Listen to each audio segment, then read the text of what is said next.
Look, America's been, again, it's been humiliated in so many different ways. But just take a look in Libya. Take a look, Libya. Look at that mess. And that was Clinton telling Obama what to do. I guarantee if he had his choice again for Secretary of State, he'd love to have a do-over. That I can tell you. America, you are on the clock. There are 96 days to the time when you will be electing the next president of the United States. And history is already tuning up and preparing to judge the choices you make. Because if you put aside all the rhetoric, all the bluster, all the bamboozling, and all the boorish bellicose bombast, it will become apparent that you are going to forge history, the likes of which this nation, maybe the world, has never before seen and may never want to see again. This nation is going to change over the next year. The issue of what that change will look like, who will be in charge of directing that change, and can the American public and their elected officials get there without bludgeoning each other into small puddles of completely inactive and useless goo when it comes to being smart enough to see what they're being handed and make the intelligent decision on where we go. That decision will mostly center around two people, one that cannot seem to come to grips with a checkered past that cannot and should not be discounted, another that cannot seem to come to grips with a present filled with what some see as innate resolve to do what is necessary. Others see it as the unbalanced resolve to bury this nation in what history may mark as an era of dark and tragic comedy. Hey, no one should be laughing. This is deadly serious.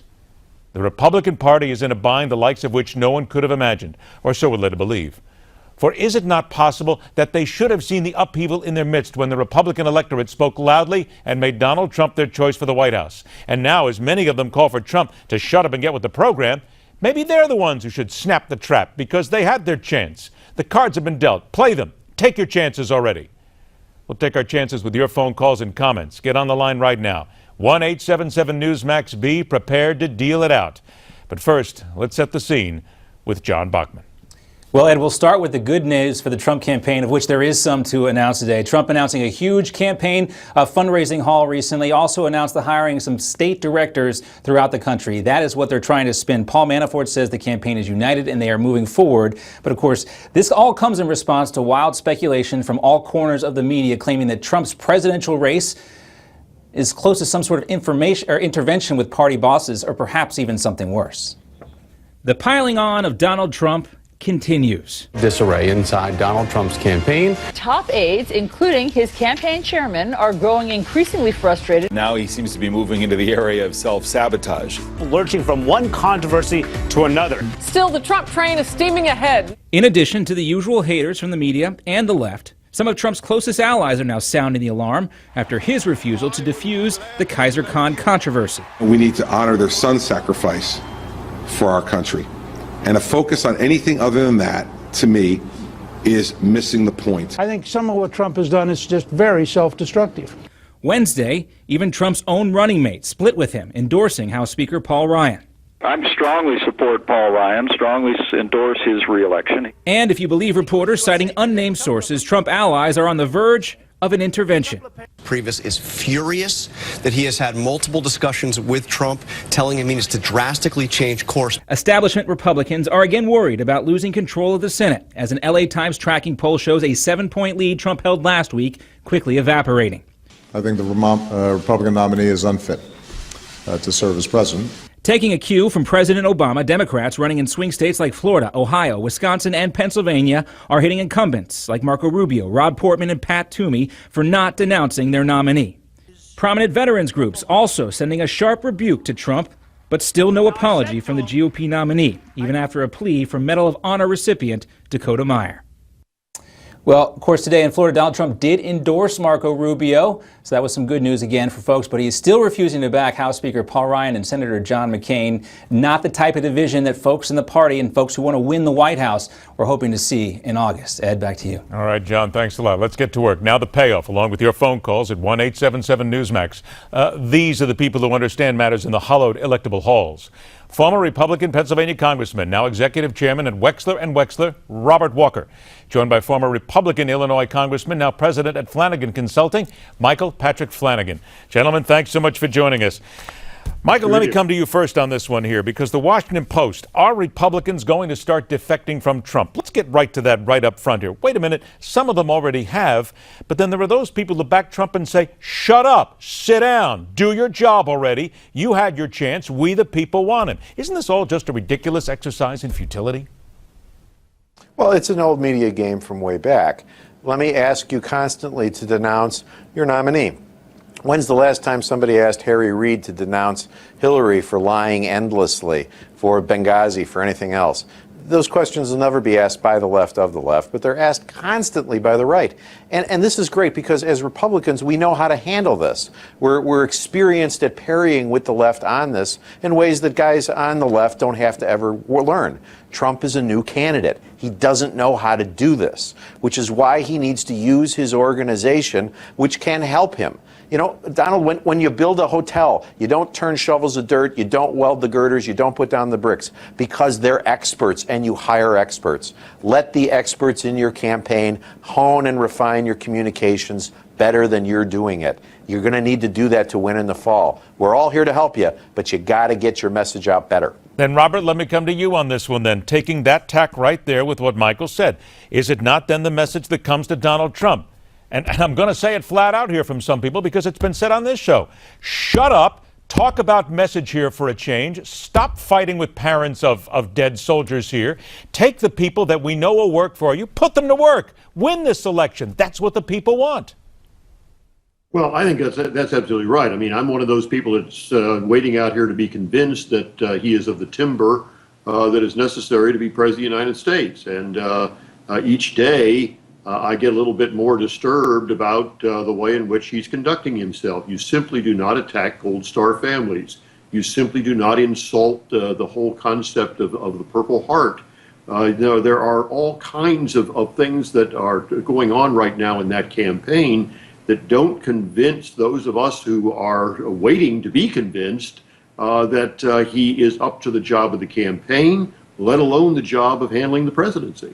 Michael, what are we to take from the news that comes out today when his vice presidential candidate, his fellow presidential candidate, if you want, Indiana Governor Mike Pence, comes out and says, wait a minute now, I'm all for Paul Ryan at this point, and Donald even told me to go ahead and get out there and get in front of it and support him. What does that say to you here? I honestly speaking, and I don't think I'm that old, I've never seen this sort of a division between a candidate and his vice president before. And not only that, but the party themselves. This is unprecedented. The division is in the way Donald talks, okay?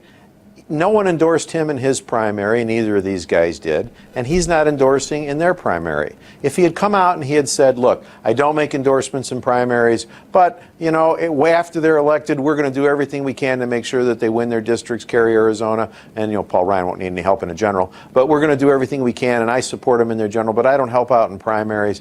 And by the way, wink, wink, I sent Mike Pence over to on behalf of the ticket to do that. If that had been communicated effectively, which is essentially what Trump is doing, fine. But he didn't do that. He decided he was a late night talk show host and had some snarky comment. You know, thought, yeah, I'm going to throw some red meat here and I'll get a little even with Ryan a little bit. It was unnecessary. Again, in the business that we're in, there are pat answers to these questions that you give and you move on, and nobody thinks anything of it. He doesn't have that lexicon, but the people he's hired do, and he needs to use them. Robert, there are those people out here who continue to say, why didn't the Republicans see this coming? Come on now, you should have known this. Wait a minute. Donald Trump was a candidate. He did it legally. He did it as exactly the rules say he should. He got in there. He beat 17 other people. So isn't it a little bit ridiculous for people to keep blaming the Republicans and say, you should have done something here? What could they have done? Honestly, what could they have done? Well, the real problem here is that we have a marketing genius as our candidate, and he used the primary as a way of proving that. He got $2 billion worth of free media. I was a supporter of John Kasich. He got $40 million, and a large percentage of that was answering questions about Donald Trump.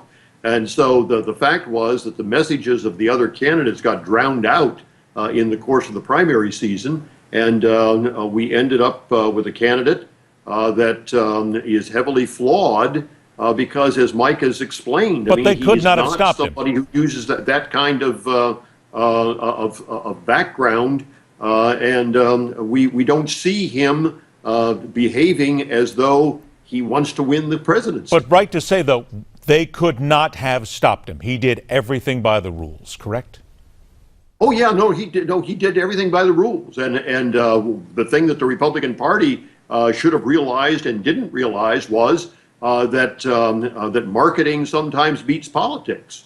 And in this case, marketing beat politics pretty handily. It seems like marketing always knows that it can beat politics. Very quickly now, 20 seconds from you each. I'll get it from you first, Michael. Does Donald Trump know what he's saying when he actually says these words that come out of his mouth?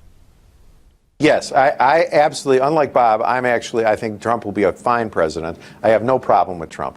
I speak urbanese, which Bob might not speak as fluently as I do, and I don't hear Trump saying horrible things, and I don't see a horrible heart. What I see is clumsy, inarticulate speech, which can be refined by an organization. Use your organization, Donald. All right, Robert, 20 seconds to you. Does he know what he's saying? Is it just throws it out there? I think he knows what he's saying, but I think he takes everything too personally. I mean, he's used to a pattern of attacking the people who he thinks have wronged him, and in politics that sometimes doesn't work very well. Politics, media, makes no difference. We've all been around a long time. Get a thick skin.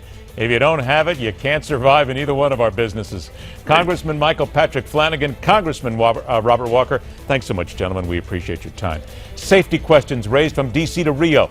Let's not forget $400 million now in the hands of a country that would celebrate our demise. That's coming up next when we continue right here on The Hard Line.